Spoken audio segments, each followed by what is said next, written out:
Bueno, pues vamos ahora, grábenos, don David, vamos ahora a recibir en estos momentos al experto en relaciones internacionales, amigo de esta casa, al profesor Jesús López Almejo. Profesor, ¿cómo estás? Hola, mi querido Antonio, muy contento de estar aquí con ustedes en Sin Censura y siguiendo muy de cerca la cobertura especial de la toma de posesión del nuevo presidente de Estados Unidos, Joe Biden. Así es, muy importante que podamos desmenuzarla absolutamente contigo, profesor, porque hay tanto de qué platicar, hay tanto que decir, hay tantas cosas que han ocurrido en estas últimas horas. Es muy importante que empecemos a darle el análisis correspondiente, pues adelante. Punto número uno. Tu opinión, tu análisis, tu idea sobre esta toma de protesta en medio de un Washington DC casi amurallado, atrincherado, con un despliegue militar impresionante, un despliegue militar que se dice es muchísimo mayor del que existe en estos momentos en Irak y en Afganistán. Profesor Jesús López Almejo. Claro que sí, pues es que tiene su razón de ser. Hemos visto la situación muy tensa en Estados Unidos. Donald Trump la dejó muy polarizada, no supo reconocer su derrota abierta en términos electorales, a diferencia de cuando él perdió el voto popular, pero ganó el colegio electoral y se lo respetaron y le honraron esa parte. Él, a pesar de que perdió por un montón, por millones de votos, no reconoció, intentó confundir a la gente, ganar capital político. Un presidente, el orangután naranja de la Casa Blanca, que ya se va, ahora sí sería el orangután naranja de la casa de la mansión Mar-y-Lago en la Florida, que concentró la atención en él, Antonio, más que en la presidencia de los Estados Unidos. Y esto, obviamente, con este discurso tan polarizante, termina por dejar una tensión que los fanáticos, los blancos, supremacistas, hasta el de la teoría QAnon, que ahora se siente decepcionado de Trump porque dice el abogado que se enamoró tanto de él, que se quedó tan con el mensaje tan clavado, que luego se sintió decepcionado cuando Trump salió a condenar el asalto al Capitolio. O sea, lo que te habla de que un tipo pragmático que traiciona a sus aliados hace quedar mal a sus seguidores que fanáticamente lo defienden. Pero bueno, en el caso concreto de esta toma de posesión presidencial, primero retomar las palabras del senador Roy Blunt, que dice: los estadounidenses han celebrado este momento durante la guerra, durante la depresión y ahora durante la pandemia. Un gobierno diseñado para controlarse y equilibrarse a sí mismo, aún en el contexto de amenazas como la que estamos viendo. Y por otro lado, también retomar, Antonio, las palabras de la senadora Amy Klobuchar, que dice que esta es una ceremonia que lleva 231 años, ojo, 231 años, que todos son guardianes de la democracia y cuando salta una anomalía, las instituciones fuertes tienen que encargarse de esa anomalía, que es importante defender la democracia en un país de tanta diversidad racial, ideológica, económica como Estados Unidos, porque es la que garantiza la coexistencia pacífica de mínimos comunes y que por eso era muy urgente que Joe Biden restaurara la unidad entre los estadounidenses. Y algo que me llamó mucho la atención, Antonio, quizá por los estilos de cada uno de ellos, pero a diferencia de Trump, cuando todo se trataba de él, el discurso de Joe Biden se trata de la institucionalidad y se trata del gobierno de Estados Unidos. Y nada más para cerrar esta primera idea, Antonio, una cosa que me hace ruido, dicha por Joe Biden siendo blanco, dice: hay que acabar con la supremacía blanca. ¿Qué te parece? Pues sí, pero es que es exactamente ese discurso, profesor, ¿no? Tener a un Joe Biden, en efecto, hablando de la unión para evitar cualquier tipo de problemáticas, tener a un Joe Biden hablando por fin de la supremacía blanca cuando no lo hizo Donald Trump, pero pues sí sigue siendo, y tengo que decirlo con todas sus letras, ¿no? La mejor carta del Partido Demócrata, porque era otro señor blanco, que también es muy conservador, que tiene pues muchas cosas parecidas y que tiene la carta Obama, ¿no? La carta Barack Obama, la carta que le causaría una serie de votos obviamente entre la comunidad afroamericana, que vamos, tiene esta situación clara en cuanto a poner como su vicepresidenta a Kamala Harris, a quien sí, en efecto, le reconocemos absolutamente que sea la primera vicepresidenta afroamericana en la historia de los Estados Unidos, pero que en su momento como fiscal, como cuasi policía, sí tuvo una serie de comportamientos, si me lo permites decir, muy de ultraderecha, un personaje que es absolutamente neoliberal. Entonces, ahora que se habla así de la unión, sí se habla del supremacismo blanco, yo me quedo con esa duda, con esa cuestión. Obviamente, este presidente tiene que apelarle, tiene que buscarle a que exista una unión en Estados Unidos, una unión con aquellos que no votaron por él. Pero creo que es una situación muy buena para ellos, para los racistas, para los supremacistas blancos, que de todas formas el presidente de los Estados Unidos sea un señor blanco. Mira, definitivamente yo estaba compartiendo una reflexión en mi canal, Antonio, de cómo ahora este gabinete se va a parecer más a la población de Estados Unidos. A ver, ¿qué fue lo primero que vimos con Donald Trump? Desde la simbología del poder, desde el uso de símbolos, desde el uso de discursos, desde la gesticulación y desde el mensaje no verbal que se mandaba a la población. Primero, 90% de su gabinete hombres, 90% de su gabinete blancos, todos ellos. Y si tú recuerdas, hace 4 años exactamente en este día, Donald Trump firmando órdenes ejecutivas para acelerar el tema el ban a los musulmanes, para hablar del que el muro tenía urgencia para construirlo de inmediato, hablar de cómo iba a sacudir el tema migratorio en Estados Unidos. Y él no escatimó también, este señor racista, el orangután naranja de Mar-a-Lago, Florida, no escatimó, Antonio, y eso es una cosa que me sigue llamando mucho la atención, que la gente está entregada a los pies de Trump, a pesar de que es un racista, que dijo que él aceptaba migrantes de Noruega, migrantes de Suecia o de Finlandia, pero de Centroamérica que ni se pararan para allá. Y eso te habla también de este racismo o de este legalismo selectivo. Ahí está la evidencia, hay un montón de textos y hay un montón de videos que prueban esto que estoy diciendo. ¿Qué es lo que estamos viendo ahora en este gabinete?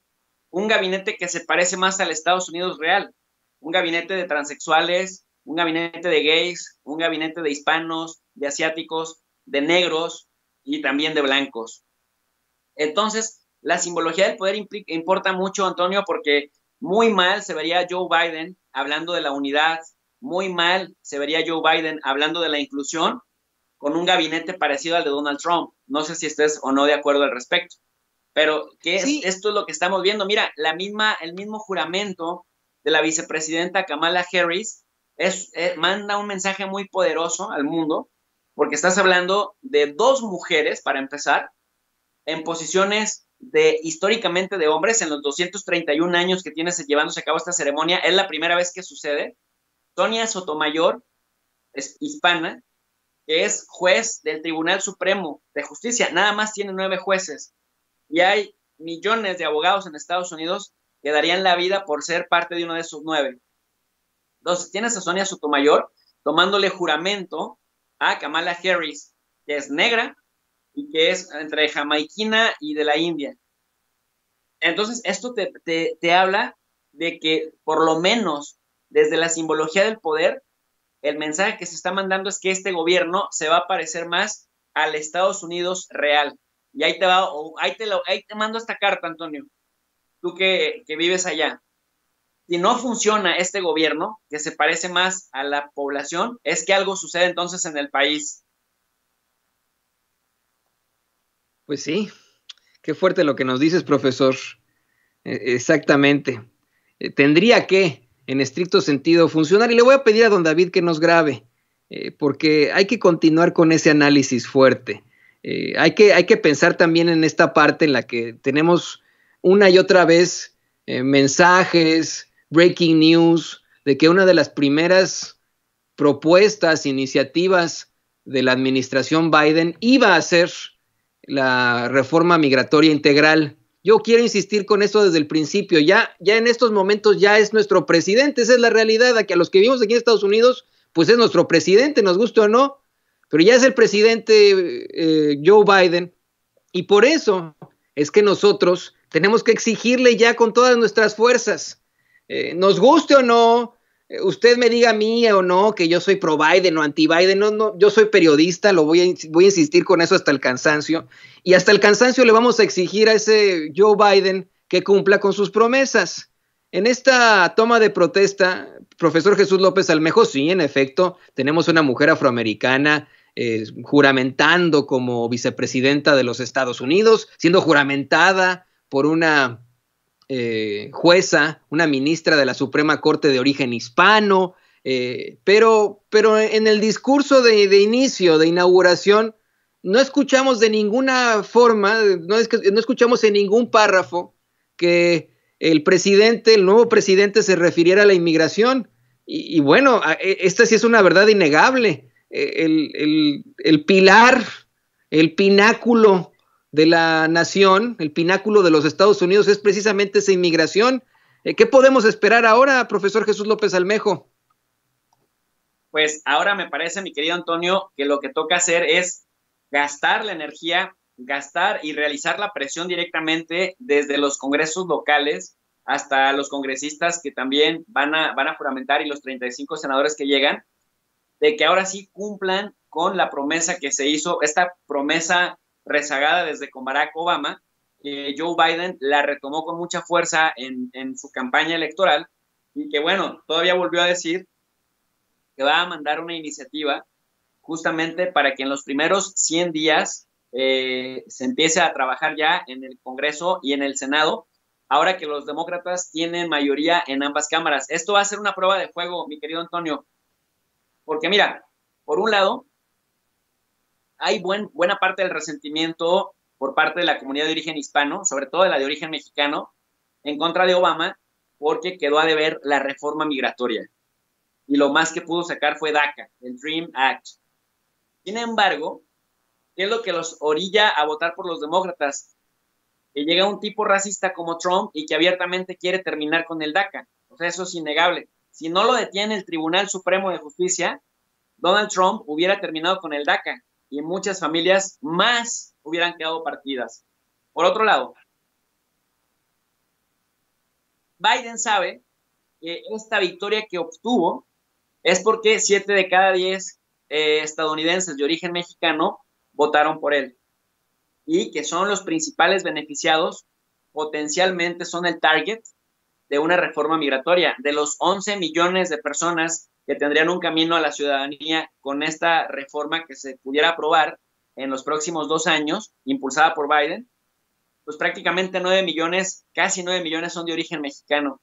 Entonces, a mí me parece, querido Antonio, que ahora las pilas se las tiene que poner la comunidad de origen mexicano en Estados Unidos, quienes estén en condiciones de hacerse ciudadanos, porque hay que ejercer presión de lo que se conoce como el grassroots mobilization, ¿no? La movilización de las bases, activar a las bases, hacer llamadas telefónicas a la Casa Blanca, al Departamento de Estado, al Congreso de los Estados Unidos, agarrar a tu senador en corto para que desde ahí se vea el músculo político que ahora sí pretende cobrar ese voto que se le dio, ese voto de confianza que se le da por segunda vez a un presidente como Biden.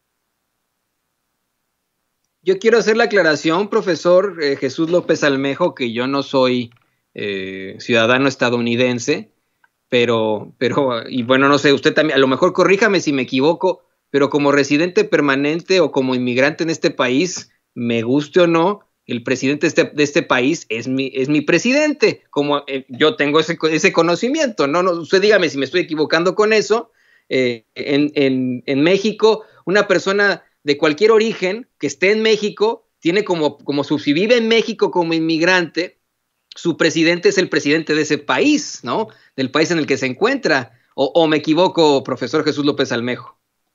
No, mi querido Antonio, pues tienes toda la razón. Nada más que mira, Antonio, nosotros ahorita estamos experimentando esto también con las reacciones de la gente. Generalmente la gente más fanática no tiene una posición en el proceso comunicativo de interactuar. Generalmente la gente fanática, que es más determinista, viene a insultar, no aporta nada, no aporta razones, no aporta argumentos, no aporta lógica, no aporta información. aporta la fuerza de sus gritos y de sus insultos. Gritan tan alto y tan fuerte que en ellos se escuchan, y por lo tanto, en un proceso comunicativo en el que uno se la pasan denostando a quien piensa diferente, pues prácticamente se conoce como lo que decía Jürgen Habermas en el proceso de la acción comunicativa, en las lógicas de la acción comunicativa, se cae en una situación retórica del habla. ¿En qué sentido? En el sentido de que mientras unos damos argumentos y tratamos de aprender de la contraargumentación que nos puedan dar, la otra parte, la parte fanatizada, la parte gritona, la parte grosera, que viene a insultar a quienes decimos cosas que no les endulzan el oído, Antonio, porque eso es más que la verdad. La gente súper aplaudidora de quienes vienen y les dicen lo que quieren, aunque sea mentira, y se vuelve muy agresiva con las personas que les sacamos de su zona de confort, pero les damos argumentos y les damos información. Así que tienes toda la razón, y yo preferiría o incluso recomendaría que el que quiera oír, que oiga, el que tenga oídos para oír, que los use y que tome nota, porque una posición fanática, a pesar de que ahí está la evidencia, pues no nos va a sacar de la misma situación retórica del habla. Quería, fíjate, argumentar otra cosita, mi querido Antonio, ahora que decías de Joe Biden. Dentro de las órdenes ejecutivas que va a firmar, porque ya ves, bueno, viene el juramento bíblico, el juramento de la Constitución, luego después viene el de la vicepresidenta, luego después ya ves que viene el pase de revista, que el poder, digamos, el mensaje que se manda es que las Fuerzas Armadas de Estados Unidos, el país más poderoso del mundo, reconocen a su nuevo comandante en jefe. Ves que después va al Arlington Cemetery, que aunque está a espaldas, en cuanto cruzas el río Potomac, a espaldas del monumento a Lincoln, bueno, vas y llevas la ofrenda con el vicepresidente, en este caso con la vicepresidenta. Fíjate que por la tradición militarista que tiene Estados Unidos, este detalle es muy importante porque es honrar a los soldados que ofrendaron su vida y que nunca se supo su nombre, o sea, que quedaron desaparecidos, pero que se estima que son miles, por lo menos 1,5 millones de soldados de las guerras en las que ha participado Estados Unidos, y que desde la narrativa militarista estadounidense significa los que dieron su vida por defender a la nación que ahora somos o que ahora son. Bueno, posteriormente, parte del ritual es que hagan el Parade Across America, que es el presidente caminando nuevamente por la calle Pensilvania. Me parece que ahora no lo van a hacer por el tema del COVID y también pues por la edad de Joe Biden. Pero parte del protocolo, mi querido Antonio, es la firma de órdenes ejecutivas con las cuales se terminan las órdenes ejecutivas del anterior presidente, que serían protección a los soñadores, garantizar la protección a los soñadores, quitar el bloqueo a las ciudades santuarias y detener la construcción del muro fronterizo. Yo la verdad no entiendo a la gente, Antonio, y te lo digo con todo rigor y con toda humildad y con toda honestidad, no entiendo a la gente masoquista que apoyan tan efervescientemente y tan fanáticamente a un presidente racista como Trump, que se quiso tirar a los soñadores después de tanto cabildeo que se ha hecho para que por lo menos se llegara a eso, que atacó a las ciudades santuario y a los estados santuario, que también dio mucha guerra a las organizaciones de migrantes históricos que han luchado desde hace muchos años. Quienes no entiendan qué es una ciudad santuario es aquella en la cual la policía te detiene por cualquier falta administrativa o cualquier delito y no tiene derecho a pasarle tus datos a las autoridades de migración para que te deporten. Una ciudad santuario se llama santuario, como el santuario de la mariposa monarca, porque ahí los indocumentados podían estar relativamente a salvo de que a la menor falta grave los pudieran deportar, cosa que no ocurre, por ejemplo, en estados en donde han gobernado los republicanos. O sea, esto hay que dejarlo claro porque ahí están los datos, hablan por sí solos. Y pues el tema de la construcción del muro fronterizo. Vamos a construir el muro, decía Trump, y México lo va a pagar. Bueno, ni construyó el muro, en realidad terminó construyendo un porcentaje de una valla, y México, por supuesto que no la pagó, terminó pagando la parte del presupuesto del ejército. Pero entonces a lo que voy con esta simbología del poder, mi querido Antonio, pues que ahora Joe Biden entra y le da para atrás, le da reversa a esto. Y también otra cosa importante decir, ayer Trump firmó órdenes ejecutivas para acabar con una misma orden ejecutiva que él había emitido justamente hace 4 años, en donde se prohibía que funcionarios que trabajaron en el gobierno de los Estados Unidos en menos de 5 años pudieran cabildear. Dice, así que los que salen de la administración de Obama no van a poder ser cabilderos en por lo menos 5 años. Bueno, eso la firmó hace 4 años y ahora le dio para atrás. ¿Y tú por qué crees? Pues porque ahora él sí quiere empezar a cabildear, ¿no? Después de que le ató un poco las manos con las órdenes ejecutivas a los cabilderos o a los cabilderos en potencia de la administración de Obama, ahora él, que ya va de salida, elimina esa orden ejecutiva para que sí pueda cabildear antes de 5 años, pues él o personajes cercanos a él. Llama la atención también decir que en cuanto a los indultos, no se indultó a Julian Assange, no se indultó a la familia de Trump y no se autoindultó como lo estaba considerando hacer, pero llama la atención que entre los indultos, indultó como a 140 personas, entre los indultos, sí indultó a Steve Bannon, que tú sabes que habían terminado muy mal por divisiones muy fuertes entre Steve Bannon e Ivanka Trump y Jared Kushner, el yerno de Trump. Ahora Trump, un día antes de irse, nomás para que veas, Antonio, que esta crítica que hago a Trump no es una crítica infundada, es una crítica con toda responsabilidad. Este tipo es un racista y prefirió dejar libre de culpa a Steve Bannon, este estratega de ultraderecha súper anti-México, que a Julian Assange, quien hizo un ejercicio periodístico y que está siendo víctima de la censura, esa sí, censura de la buena, para que veas. No, y es que es Steve Bannon, un personaje que más bien podría ser vinculado, profesor, a los supremacistas blancos. Se dice que la razón por la cual hubo esta división con Jared Kushner y con la hija de Trump, con Ivanka Trump, es porque Jared Kushner es judío, ¿no? Por ejemplo, pero es un tipo que en efecto tenía una serie de ideas completamente neonazis, de supremacismo blanco, y eso es indefendible. Yo le quiero recordar a usted que nos ve, que nos escucha y que le está echando mucha carrilla tanto a Jesús como a su servidor. Punto número 1, Jesús López Almejo, como experto en relaciones internacionales, como gran colaborador de este espacio, en su momento, y lo ha hecho, fue completamente imparcial y es completamente imparcial en el tema Joseph Biden. En su momento, Jesús López Almejo dijo que era el Peña Nieto gringo. Y creo que pues sigue siendo la realidad, ¿no? Qué peor ofensa que te digan que eres el Peña Nieto gringo. Esa es la realidad, pero esa es la realidad a la que nos enfrentamos. Y teniendo estos dos personajes, el hecho de que estemos haciendo una crítica a Trump no significa que estemos a favor absolutamente de Biden o que seamos parte de la campaña de Biden. Yo insisto, durante toda la campaña y terminando la campaña, aquí en Sin Censura una y otra vez le hablamos y le mostramos el video en el que Joe Biden era increpado por un mexicano estadounidense sobre las deportaciones precisamente en tiempos del deportador en jefe Barack Obama. Y señoras y señores, seamos muy muy claros, aquí yo lo he criticado hasta el cansancio porque le dio la espalda a este señor y le dijo que votara por Trump. Imagínese usted. Y aquí vamos a seguir criticando a Biden, ahora más que nunca, más que nunca vamos a increpar, criticar, fiscalizar al presidente de los Estados Unidos para que cumpla.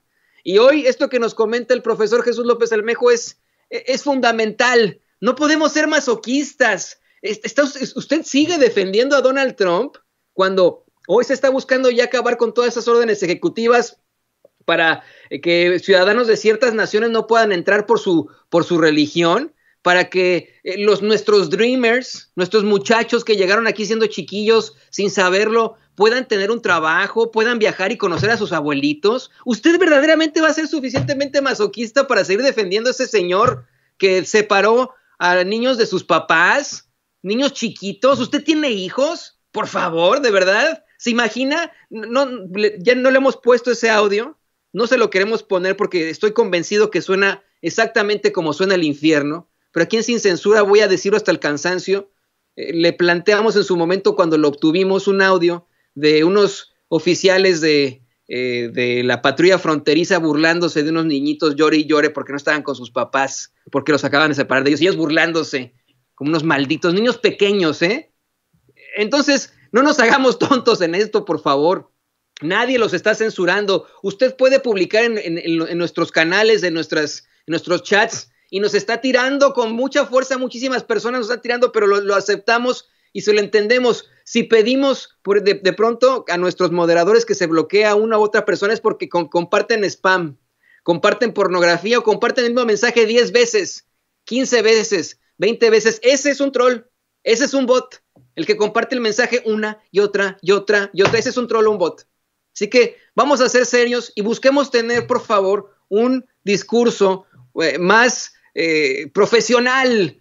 Por favor, en el ánimo, señoras y señores, de que todos podamos luchar por esa verdad con justicia. Yo le aseguro, y se lo pregunto a Jesús López Almejo, le aseguro que vamos a ser aquí imparciales siempre y que vamos a cuestionar y fiscalizar a Joe Biden estos próximos 4 años y si se reelige 8. ¿O no es así, profesor? Definitivamente, mi querido Antonio. Yo es lo que he repetido una y otra vez en los diferentes foros en los que participo. El cuestionar a alguien no significa ser pro alguien más. A mí me parece que desde la ignorancia, Antonio, mucha gente cree que Donald Trump es como López Obrador. Por más que nos hemos cansado de decir que no, que desde el origen López Obrador es una persona humilde, que es un patriota real, que es un tipo que tiene preocupaciones realmente por la sociedad, sobre todo por los sectores más vulnerables. Esto no es lo mismo que Trump. Trump utiliza una retórica que le sabe que funciona entre las masas conservadoras. Mira, si Trump estuviera acá en México, Trump sería Gilberto Lozano de Frena. Así tal cual te lo digo. Entonces, eso de que es patriota, de que se preocupa por la gente, de que es, pues no, para empezar es multimillonario, y un multimillonario que ha hecho su fortuna primero heredada y después llevando a la quiebra a sus empresas, con discursos polarizantes. Está enredado en más de 4,000 litigios legales, Antonio. Parte de la fortuna también tiene que ver con esto. Es un tipo que se acostumbra a quedarse con la mala de las cosas que le interesan, y una de ellas lo tradujo a la política. O sea, quiso quedarse a la mala con la presidencia de Estados Unidos y por eso salió por la puerta de atrás, con todo y que le hicieron 21 disparos de salva, de una guardia de honor, alfombra roja, y le permitieron irse en el Air Force One. Pues no va a pasar de ahí, pues. Ese es el asunto, ahí está la evidencia, pero mucha gente cree ingenua e infantilmente que Trump es como López Obrador y que a Trump lo quiso violentar el sistema como han violentado en México a López Obrador. Nada más alejado de la realidad. En la política hay diferentes perspectivas, la teoría realista y la teoría idealista. La teoría realista dice que ellos ven el mundo como es, que los individuos son malos por naturaleza y que las relaciones internacionales y las relaciones políticas son juegos de suma cero en donde lo que uno gana el otro lo pierde. Y todo interés se define en términos de poder. Entonces no hay víctimas ni victimarios, sino una selva, de acuerdo a la teoría realista, en donde todos se dan contra todos y sobrevive el que sea más fuerte.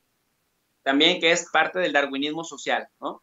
En la teoría institucionalista, a la que también le dicen idealista o teoría liberal, habla de que el ser humano no es malo por naturaleza, puede pervertirse de acuerdo al lugar donde se encuentra, pero, fíjate lo interesante, pero tiende a realizar más bien cuestiones de cooperación, se meten dinámicas de ganar-ganar. Entonces, cuando hablamos de un institucionalista versus un realista, vemos que el realista va a madrear sabiendo que lo van a madrear. Un institucionalista no, va a crear relaciones de ganar-ganar para que cuando gana uno también se gana, relaciones cooperativas. Yo a López Obrador lo veo más en ese esquema, en el esquema de la teoría idealista. Por eso le dicen que es un idealista, pues, porque quiere cambiar a la sociedad sin violencia, quiere cambiar a la sociedad poniendo el enfoque en los más vulnerables y fortaleciendo las instituciones que a su vez le permiten transitar a un estadio en el cual desarrolla más capacidad para ayudar a los más vulnerables, cosa que no pasa en Estados Unidos con Trump. Pero hay una confusión pues ahí muy, muy chistosa, que al final se vuelve un poco triste porque es de verdad a la gente fanatizada con Donald Trump, con toda la evidencia que ha sido un verdadero hijo de la chingada, pues. No, ahí no te voy a decir que no. Ha sido un verdadero hijo de la chingada. Me duele muchísimo y le voy a pedir a don David que nos grabe con esto último, profesor Jesús López Almejo. Una de las cosas que me duelen mucho al respecto de todo este discurso de defensa de mexicanos a Donald Trump, no solo es la separación de niños de sus papás en la frontera y de esos llantos que escuché yo en su momento, que me van a asustar hasta que me muera y que voy a también a luchar hasta el cansancio para que no vuelva a ocurrir, sino que la comparación de la que está hablando precisamente el profesor Jesús López Almejo, eso también me preocupa, no la que hace él, la comparación que hacen muchas personas que defienden a Trump, que lo comparan con el presidente López Obrador, cuando no tienen absolutamente nada que ver, no tienen nada que ver una cosa con la otra, y que usted, si lo hace, al comparar al presidente Donald Trump, bueno, el expresidente Donald Trump con el presidente López Obrador, le da argumentos a los fascistas, a los de la ultraderecha, a las Xóchitl Gálvez,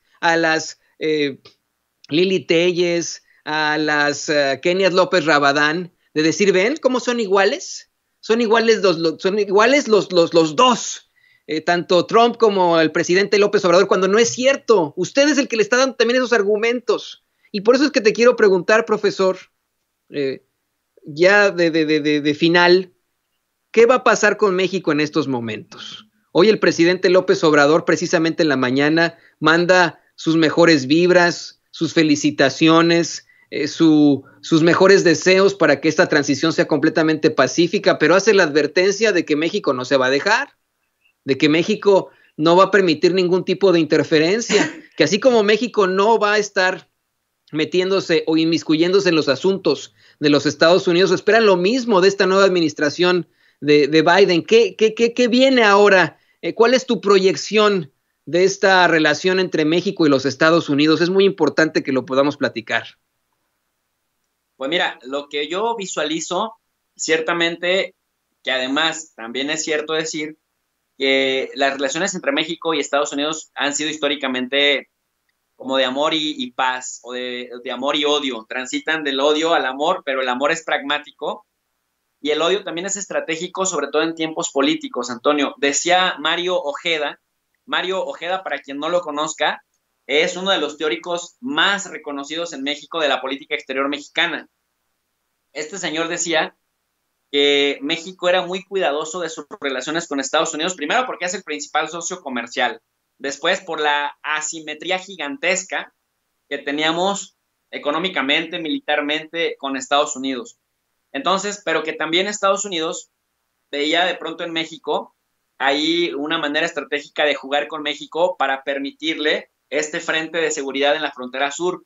Y decía, en cosas que son esenciales para Estados Unidos, pero nada más importantes para México, México cede ante Estados Unidos.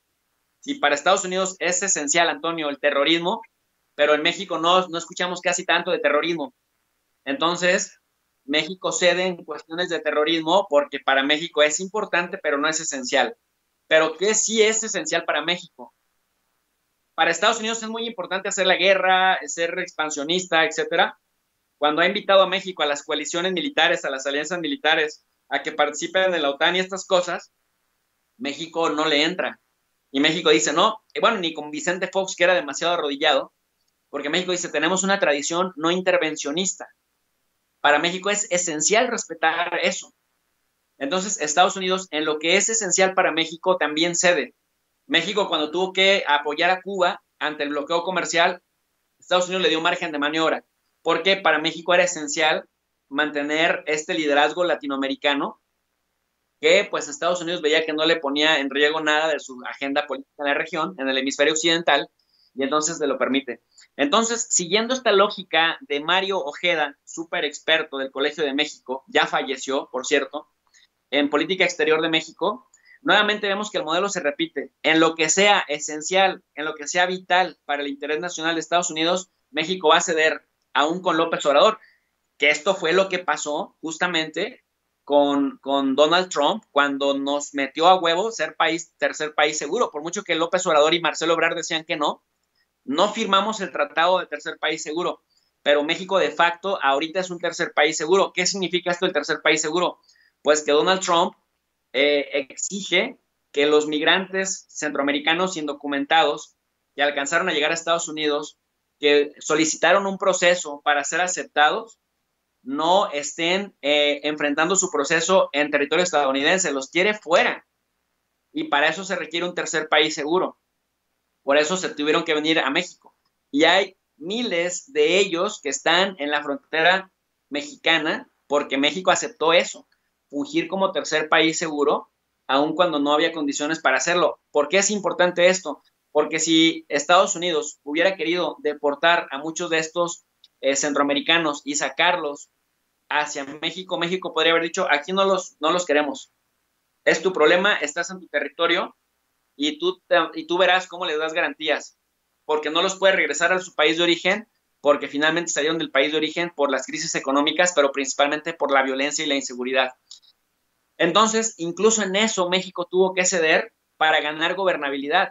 No es cierto que Trump respetó a México, esto es lo más tonto que he leído en la vida. Donald Trump le impuso medidas a México y el presidente López Obrador, de manera hábil, de manera inteligente y como el ajedrecista que sabemos que es, pudo torear a Trump, pudo domar a la bestia. Eso es otro cantar muy importante. Pero, Antonio, para cerrar con esta reflexión, también incluso vemos que aún con un tipo tan nacionalista como López Obrador, México tuvo que ceder en los términos que señalaba Mario Ojeda. En lo que fuera súper vital para Estados Unidos o para el presidente en turno de Estados Unidos, México cede. Pero al revés, en lo que fue súper vital para la agenda de López Obrador, Trump cedió. Y el caso del general Cienfuegos es una prueba de ello.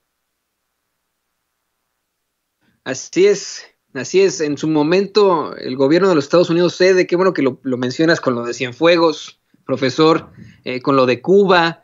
Y es una relación clara de hermanos. A mí eso me da mucha certeza que así lo plantea esta mañana el presidente López Obrador. Somos dos naciones hermanas. Así como decía Anthony Bourdain, insisto con esto hasta el cansancio, somos hijos de la misma madre, pero de distinto padre violador europeo, ¿no? Esa es la realidad, pues hay que verlo así, ¿no? De nuestra misma madre América, y hay que verlo así como familia. A veces nos peleamos, tenemos nuestros encontronazos, pero al fin y al cabo se puede llegar a buenos acuerdos y a ceder, aunque seamos el hermano menor o el hermano mayor. Profesor, ¿qué te parece que nos compartes tus redes sociales, tu canal? Han sido semanas muy difíciles de análisis, de plática, de comentario, de editorial, pero creo que hemos hecho, y me quiero incluir en esto, hemos hecho desde los medios independientes un buen trabajo en buscar llevar esa verdad con justicia, y no sabes lo mucho que te apreciamos tus comentarios aquí en Sin Censura. Muchas gracias por estar aquí con nosotros hoy. Por favor, compártenos tus espacios para que podamos seguir platicando contigo, para que podamos seguir debatiendo, y por supuesto, pues te vemos el viernes acá en Sin Censura. Pues muchas gracias, mi querido Antonio. Gracias por el espacio y también gracias por permitirme invitar a la gente de Sin Censura, a la gente que realmente quiera aprender, a la gente que realmente le interese desarrollar el hábito de lectura, a la gente que realmente le interesa saber cómo está el sistema internacional configurado, cómo se configuran los estados, cómo se crean los escenarios geopolíticos. Pues los invito al canal de Tu Profe de RI. RI significa Relaciones Internacionales, y en las relaciones internacionales lo que queremos ver es cómo se organiza el mundo, cómo nos afecta lo exterior en nuestro país y cómo las acciones en nuestro país también afectan al exterior. Tu Profe de RI tiene una característica singular porque estamos trasladando los cursos que impartimos en la universidad a la arena digital y les ponemos en la descripción de cada video una lectura en PDF gratuita para que la gente vaya armando su biblioteca digital. Tú sabes que en Estados Unidos, por ejemplo, la educación es muy cara y si quieren acceder a un paper, a un artículo, te lo cobran, todo te lo cobran. Acá todo lo hacemos gratuito porque queremos tener justamente la meta, Antonio, de poner un granito de arena en reducir los fanatismos, en elevar el nivel de análisis en las redes sociales y que no todo sea gritos y sombrerazos de gente que quiere imponer su punto de vista y que si no puede imponerlo por la fuerza del argumento, te lo quieren imponer con amenazas o con insultos. Así que por esa razón existe Tu Profe de RI. Y qué bueno que existe Tu Profe de RI, nuestro Profe de RI. Muchas gracias, querido Profe de RI, Jesús López Almejo. Gracias por esta muy interesante y muy fuerte comentario. Mire, antes de cualquier cosa,